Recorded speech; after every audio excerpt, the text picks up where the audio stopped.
Assalamualaikum warahmatullahi wabarakatuh. Salam bahagia dan sejahtera. Saya Dewi Yuliana Marantika, mahasiswa Pasca Sarjana Pendidikan Dasar Universitas Muhammadiyah Profesor Dr. Hamka. Izinkan saya mengajak peserta didik, orang tua murid, dan seluruh stakeholder untuk menyamakan persepsi tentang kerugian peringkat di tingkat sekolah dasar.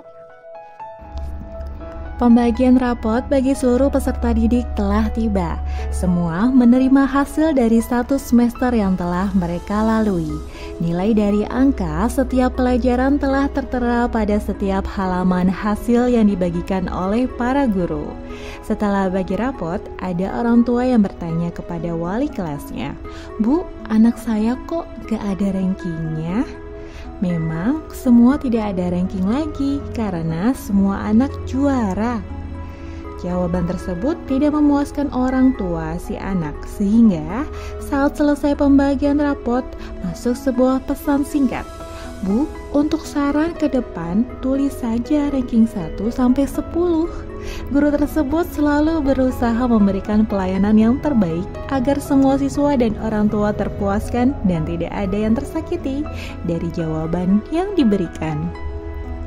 Selesai pembagian rapot, ada juga yang merasa sedih dan sedikit ketakutan. "Kenapa kamu, Nak?" Dia menjawab, "Gak dapet ranking, Mama nanti pasti marah."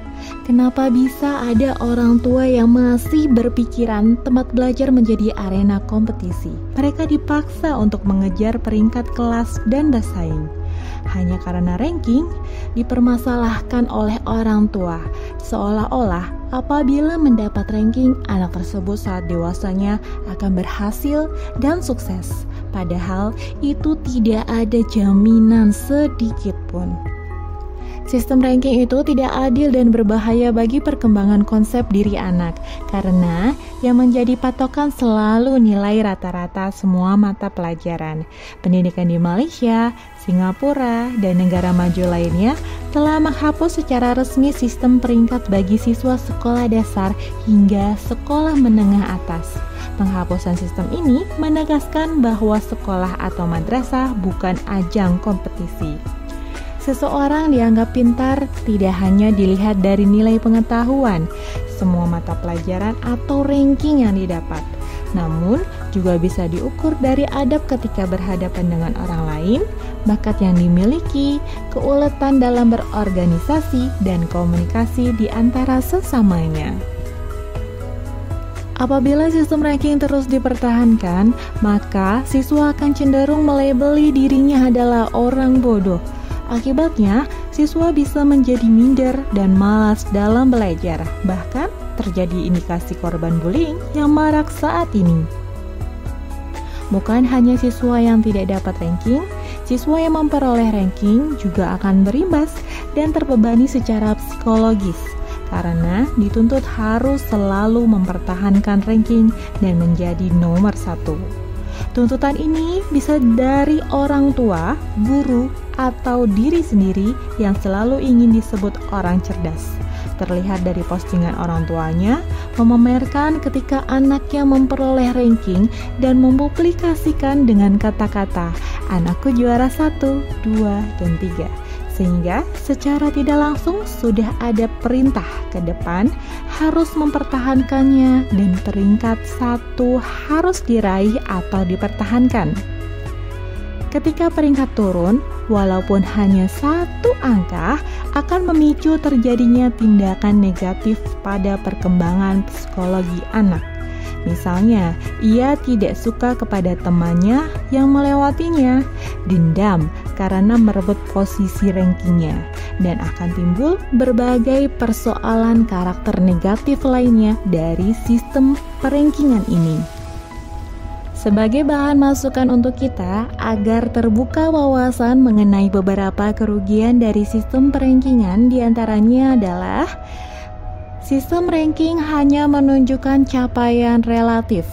Ranking 1 tidak menjamin kepintaran yang baik karena semuanya tergantung dari siswa lain yang menjadi saingannya. Sistem ranking menyembunyikan capaian belajar yang esensial. Kemampuan siswa bukan hanya pengetahuan, melainkan ada banyak keterampilan lainnya. Sistem ranking mengabaikan kepentingan dan potensi siswa yang mungkin tidak terlihat dalam peringkat. Setiap siswa memiliki keunikan, bakat, dan minat yang berbeda. Fokus hanya pada peringkat dapat mengesampingkan siswa yang memiliki potensi dalam bidang-bidang tertentu, seperti musikal, interpersonal, visual, naturalis, kinestetik, moral, verbal, dan juga logika matematika yang tidak diukur dalam sistem tersebut. Hal ini dapat menghambat perkembangan pribadi dan mengurangi motivasi siswa untuk mengeksplorasi minat dan bakat mereka di luar ranah yang diukur. Sistem ranking menyampingkan tujuan belajar yang sesungguhnya. Siswa akan melupakan manfaat belajar. Semua daya dan upaya akan dikerahkan untuk belajar hanya mengejar ranking, bukan untuk keterampilan yang menjadikan bekal menghadapi tuntutan hidup ke depannya. Sistem ranking hanya membangun motivasi eksternal. Siswa mungkin lebih fokus pada pencapaian eksternal seperti peringkat dan pengakuan daripada kesenangan belajar dan pengembangan diri. Hal ini dapat mengurangi minat siswa dalam pembelajaran yang sebenarnya dan mempengaruhi motivasi jangka panjang mereka sebagai makhluk pembelajar sepanjang hayat. Stigma dan rendahnya harga diri. Siswa yang berada di peringkat rendah dalam sistem ranking sering mengalami rendahnya harga diri. Mereka mungkin merasa terpuruk dan kurang percaya diri dalam kemampuan. Dalam beberapa kasus, sistem ranking dapat menciptakan pemisah dan ketidaksetaraan sosial di antara siswa-siswa di sekolahnya. Penting untuk diingat bahwa pendekatan pendidikan yang holistik dan memperhatikan kebutuhan individu seringkali lebih menguntungkan daripada sistem ranking yang sangat kompetitif.